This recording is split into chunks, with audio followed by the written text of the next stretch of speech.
ada harisma, wanita mendekat. Di mana ada gula, denyut akan datang. Ya? Jadi kalau saya itu di kamar cewek itu di mana-mana. Tapi tetap istri satu. Dia udah cerai 2 kali. Sudah nikah 3 kali. Coba, dia udah cerai 2 kali, udah nikah 3 kali. Bahkan menurut istri pertama, dia nikah pertama di masjid. Bahkan menurut istri pertama, dia nikah pertama di masjid. Inilah akhirnya, inilah keakraban yang ada di sini, ya kan? Tapi di seberang sana ada kalau ngumpul-ngumpul, nggak pernah ada istrinya, ya ngumpul-ngumpulnya sama nggak jelas. Diancol, berenang-berenang di Bali, itu kebangganya dia. Terus kemudian berani menghakimi orang, bilang, bertobat, kamu lah yang harus bertobat, karena dosa lu kebanyakan, lu dibakar di neraka, ya. Oke, selamat malam. Halo Sobat Fakta Bang Pin, ketemu lagi dengan Bang Pin yang terus mengabarkan fakta viral seputar selebritas tanah air yang terus saja bikin berita, dan dengan berita mereka tetap eksis di ranah media. Kali ini masih perseteruan Hotman Paris dan Hotman Sitompul yang makin memanas, dan kita tahu bahwa Hotman Sitompul dan timnya kalah oleh Hotman Paris saat mereka bersidang di Peradi. Namun kini isu-isu terus berlanjut dan perang komentar pun tak bisa dihindari, baik di media sosial maupun di media mainstream. Nah, kali ini Hotman Paris menyebut Hotman Sitompul pernah mualaf, dan kini kena sindir Partahi Sihombing. Partahi Sihombing adalah salah satu tim dari Hotman Sitompul. Nah, bagaimanakah saling sindir itu, saling kecam itu terjadi di media sosial? Yuk simak kupas tipis-tipis fakta Bang Pin kali ini. Like, subscribe, and komennya ditunggu, serta jangan lupa selalu ada doa dalam setiap lentikan jarimu.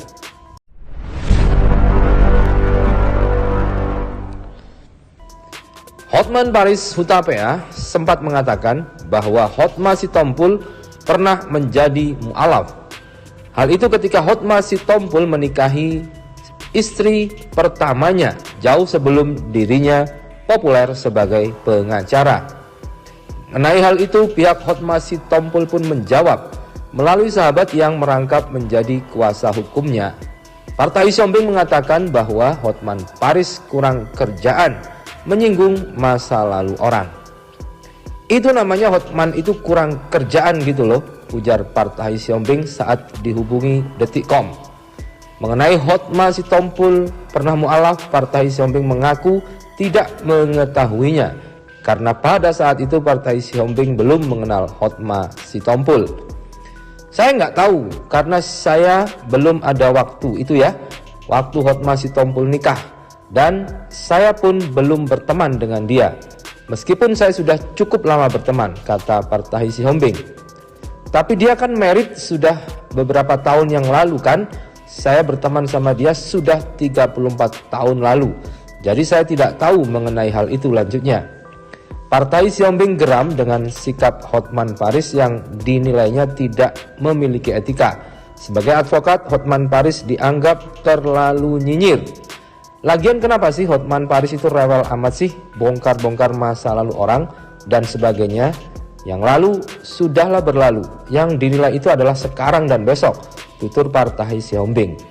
Jadi ngaca aja sama dirinya sendiri, apakah kelakuan Hotman Paris yang sekarang ini sudah benar atau belum, dan kemudian ke depan bisa nggak menjadi orang benar, sambungnya.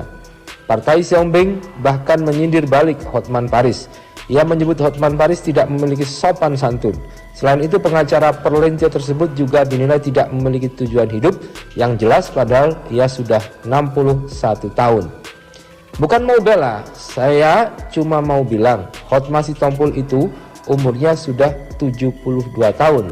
Terlepas dari masalah ada kekurangan atau ada kelebihan, itu normal jadi manusia.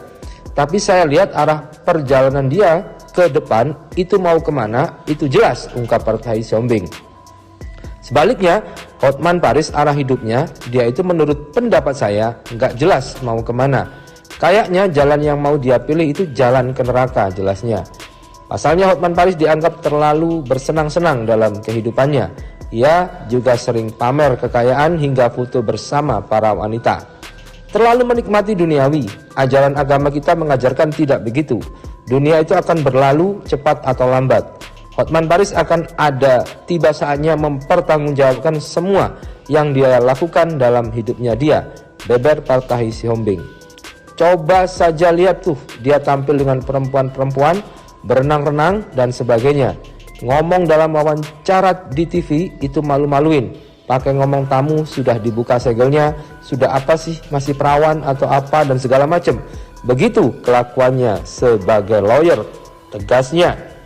Dan kemudian Hotman Paris Hutapea menjawab hal itu seperti biasa dengan santai dan tenang. Bahkan dia mengunggah sebuah ceramah dari seorang ustadz yang mengatakan bahwa fokus kepada dirimu sekarang. Nampaknya dari suara yang dikatakan itu adalah suara Ustadz Dasat Latif. Jangan lihat dirimu sekarang, lihat yang akan datang. Saya selalu dibilangi dulu orang, tapi saya bilang, oke, kau hina saya, tapi lihat saya 15 tahun yang akan datang. Tunggu waktunya, kita buktikan siapa yang menjadi orang terhormat. Itu kalian camkan. Nah hina kau sepupumu, nah remehkan kau temanmu, nah injak-injak harga dirimu sekelasmu. Jangan kau membalas, karena kalau kau membalas sama derajatmu di depan Allah. Kau tenang saja, kau belajar dengan baik, jangan kau hina orang, muliakan gurumu, perbaiki akhlakmu, tunaikan ibadahmu. Insya Allah 15 tahun yang akan datang Allah yang muliakan. Kemudian dia juga mengunggah hal-hal yang merupakan sindiran kepada Partahi Sihombing dan timnya. Seperti ini, dansa di tempat umum, di kolam renang, di Omnia Bali kok dibilang photoshoot. Tahun 2018 di screen. Tanya si Maladi, kalau saya ke Bali itu, kadang-kadang yang video ini itu istri karena cewek-cewek itu antri minta foto. Tanya Maladi, dia juga bingung. Kan cewek-cewek itu datang kan karena suka sama aku, bukan karena aku yang jadi, bukan aku buaya darat. Dansa dulu bang, dansa dulu bang. Laki buaya darat. Gini-gini, pas lagi gini-gini, oleh orang itu di screenshot, jadi kayak pelukan, padahal lagi dansa di Bali gitu. Apa? Biar dianggap seolah-olah itu photoshoot gitu loh. Oke, wanita mendekat. Di mana ada gula, denyut akan datang. Ya? Jadi kalau saya itu dikamari cewek itu di mana-mana. Tapi tetap istri satu. Dia udah cerai 2 kali. Sudah nikah 3 kali. Coba, dia udah cerai 2 kali, udah nikah 3 kali. Bahkan menurut istri pertama, dia nikah pertama di masjid. Ya, gini loh.